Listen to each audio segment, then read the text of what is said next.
MQM Pakistan کے اہم وزراء اور اراکین اسمبلی کی سیکیورٹی واپس لے لی گئی۔ MQM پاکستان کے اہم وزراء، اراکین اسمبلی اور لیڈروں کی سیکیورٹی اچانک واپس لے لی گئی۔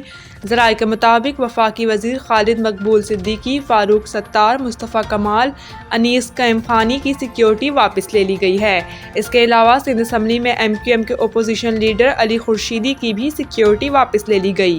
MQM کے وزراء، اراکین اسمبلی اور لیڈروں نے سیکیورٹی ہٹائے جانے پر تشویش کا اظہار کیا۔ MQM رہنما نے بتایا کہ انہیں سیکیورٹی واپس بلانے کی وجہ نہیں بتائی گئی۔ ممکن ہے سانحہ گل پلازہ پر تنقید وجہ بنی ہو۔ متحدہ رہنما نے کہا ہے کہ وہ سانحہ گل پلازہ پر سوالات اٹھاتے رہیں گے۔ ذرائع کا کہنا ہے کہ اس صورتحال میں MQM رہنماؤں نے ہنگامی پریس کانفرنس طلب کر لی ہے۔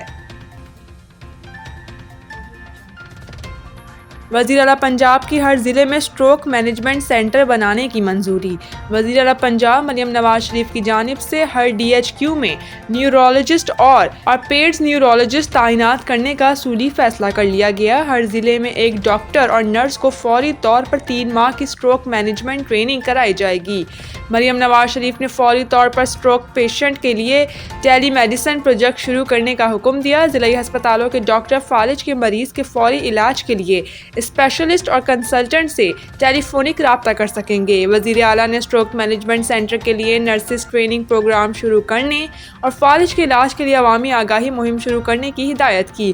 انہوں نے کہا کہ فالج کے علاج کے لیے گولڈن آورز اہمیت مسلمہ ہے، آگاہی مہم خود لیڈ کروں گی۔ مریم نواز شریف نے کہا کہ پنجاب کے ہر چلڈرن ہسپتال میں اسٹروک مینجمنٹ سینٹر بنائیں گے، چاہتے ہیں کہ کسی مریض کو علاج کے لیے بڑے شہر نہ جانا پڑے۔ خصوصی اجلاس کے دوران وزیر اعلیٰ کو پیمز کے نیورولوجسٹ ڈاکٹر قاسم بشیر نے اسٹروک مینجمنٹ پروگرام پر بریفنگ دی۔ بتایا گیا کہ 25 سال سے زائد العمر 4 میں سے ایک شخص فالج کا خطرہ ہوتا ہے۔ فالج کی پری ہاسپٹل اور پوسٹ ہاسپٹل کیئر کے لیے آگاہی اور ٹریننگ لازمی ہے۔ اوورسیز پاکستانیوں کی جائیدادوں پر قبضے کی شکایات کا فیصلہ 7 دن میں ہوگا: محسن نقوی۔ وفاقی وزیر داخلہ محسن نقوی نے کہا ہے کہ اوورسیز پاکستانی اگر کسی بھی قسم کے قبضے کی شکایت درج کرائیں گے تو ڈپٹی کمشنر اسلام آباد 7 دن کے اندر اس پر فیصلہ کرنے کا پابند ہوگا۔ وزیر داخلہ محسن نقوی نے social media platform X پر اپنے پیغام میں کہا کہ اوورسیز پاکستانیوں کے ملکیتی حقوق کا مکمل تحفظ کیا جائے گا اور کسی کو بھی ان کی جائیداد پر قبضہ کرنے کی اجازت نہیں دی جائے گی۔ محسن نقوی کا کہنا تھا کہ اسلام آباد کیپٹل ٹیریٹری میں اوورسیز پاکستانیوں کی سرمایہ کاری خوش آئند اور قابل قدر ہے۔ حکومت سرمایہ کاروں کو ایک محفوظ اور سرمایہ کار دوست ماحول فراہم کرے گی۔ انہوں نے مزید کہا کہ اوورسیز پاکستانیوں کے اثاثوں کے تحفظ کے لیے تیز، شفاف اور مؤثر کارروائی کو یقینی بنایا جائے گا تاکہ ان کا اعتماد مزید مضبوط ہو۔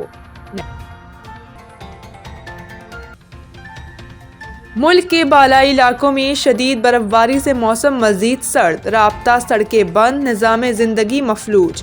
پشاور شہر اور گرد و نواح میں کل شام سے شروع ہونے والی بارش آج صبح رک گئی تھی، تاہم کچھ وقفے کے بعد بارش دوبارہ شروع ہو گئی جس کے سبب سردی کی شدت میں مزید اضافہ ہو گیا۔ خیبر پختونخوا کے میدانی علاقوں میں بھی کل رات سے وقفے سے بارش جاری ہے، جبکہ بالائی علاقوں پہاڑوں پر موسم سرما کی برف باری کا تیسرا اسپیل جاری ہے۔ دوسری جانب سوات کے سیاحتی مقام عالم جبہ اور بالائی علاقوں میں رات سے شروع ہونے والی برف باری اب بھی جاری ہے۔ میدانی علاقے بشمول منگورا شہر اور مضافات میں بارش کا سلسلہ بدستور جاری ہے۔ پہاڑوں پر برف باری سے سردی کی شدت میں بے حد اضافہ ہو گیا۔ لوور دیر کے شہری علاقوں میں بارش اور بالائی علاقوں پر شدید برف باری کا سلسلہ جاری ہے۔ چترال کے بالائی علاقوں کی سڑکیں برف باری کی وجہ سے بند پڑی ہیں۔ سڑکوں کی بندش سے شہری گھروں میں محصور ہو گئے اور لوگوں کو مشکلات کا سامنا ہے۔ ICC نے بنگلہ دیش صحافیوں کو T20 ورلڈ کپ کی کوریج سے روک دیا۔ بنگلہ دیشی میڈیا کے مطابق سری لنکا اور بھارت دونوں ملکوں میں بنگلہ دیش کے کسی صحافی کو ایکریڈیشن نہیں دی گئی۔ کئی ایسے صحافی ہیں جن کی ایکریڈیشن ہو چکی تھی مگر بعد میں کینسل کر دی گئی۔